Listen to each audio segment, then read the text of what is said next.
कम समय में अमीर बनने की इच्छा हर किसी को होती है और लखपति से करोड़पति, करोड़पति से अरबपति बनना हर कोई चाहता है।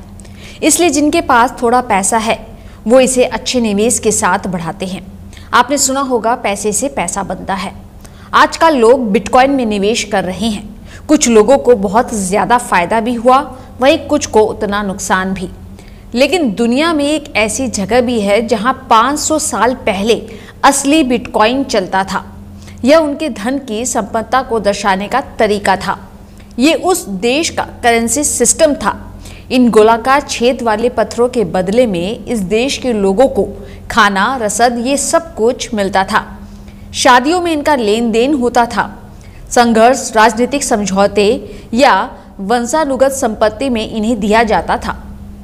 डोनेट की तरह दिखने वाला ये धनराशि यानी गोल छेद वाले गोल पत्थर पश्चिमी माइक्रोनेशिया के याप द्वीप में चलते हैं। इन्हें राइस्टोन सर्किल भी कहते हैं। इन्हें चूना पत्थर के काचकार बनाया जाता है। एक पत्थर 12 फीट की ऊंचाई तक हो सकता है। हालांकि ये हर आकार में आते हैं, छोटे बिस्किट से लेकर बैलगाड़ी के पहियों के आकार तक। ऐसा कहा जाता है कि याप द्वीप पर धातु या ऐसे पत्थर नहीं है।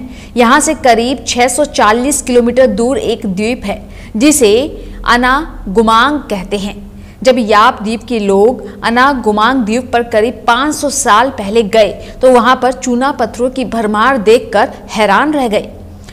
अनागुमांग द्वीप के लोगों ने याप द्वीप के लोगों को इन पत्थरों के खनन और परिवहन की अनुमति दी, लेकिन साथ ही कहा कि याप द्वीप के लोग अनागुमांग द्वीप के लोगों के लिए सामान लाएंगे और सेवाएं देंगे। इसके बाद याप द्वीप के लोग इन पत्थरों को अपने आइलैंड पर लेते आए। ये पत्थर सिर्फ धनराशि के उपयोग के लिए नहीं था, ये एक सामाजिक मूल्य के तौर पर देखा जाता था। बड़े पत्थरों को सांस्कृतिक कार्यक्रमों में बतौर तोहफा दिया जाता था, जैसे शादी या वंशानुगत संपत्ति। झगड़े खत्म करने के लिए इनका आदान प्रदान होता था या फिर राजनीतिक उपयोग के लिए। इन राई पत्थरों को अब सिर्फ बड़े मौके पर ही उपयोग होता है। इसलिए आपको इस द्वीप पर मौजूद हर घर, पार्क, सड़क के किनारे ऐसे गोल पत्थर मिल जाएंगे।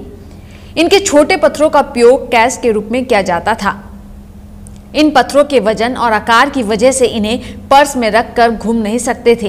ये आमतौर पर किसी प्रसिद्ध या जानी पहचानी जगहों पर या घरों में रखा जाता था।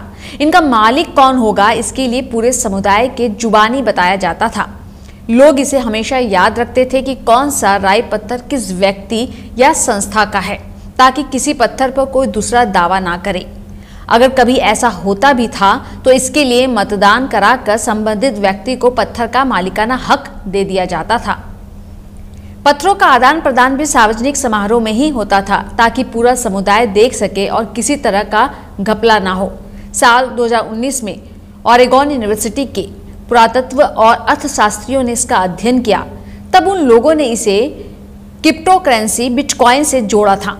बिटकॉइन एक डिसेंट्रलाइज्ड डिजिटल करेंसी है जिसके लिए किसी सेंट्रल अथॉरिटी की ज़रूरत नहीं है, जैसे बैंक जहां से इनका प्रोसेस होता है। इनके ट्रांजैक्शन का रिकॉर्ड रखने के लिए पब्लिक ट्रांजैक्शन लेजर बनाया जाता है, जिसमें इनकी कोडिंग होती है। इन्हें ब्लॉकचेन कहते हैं। ओरेगन यूनिवर्सिटी में डिपार्टमेंट ऑफ फाइनेंस के एसोसिएट प्रोफेसर और इस स्टडी में शामिल स्टीफन मैक्योन कहते हैं कि राई पत्थरों और बिटकॉइन का प्रबंधन सार्वजनिक तौर पर सबके सामने होता है। यह एक ऐसी आर्थिक व्यवस्था है जिसका कोई विरोध नहीं कर सकता, क्योंकि ये सबके सामने होता है। किसी तरह के थर्ड पार्टी फाइनेंशियल सिस्टम की जरूरत नहीं है।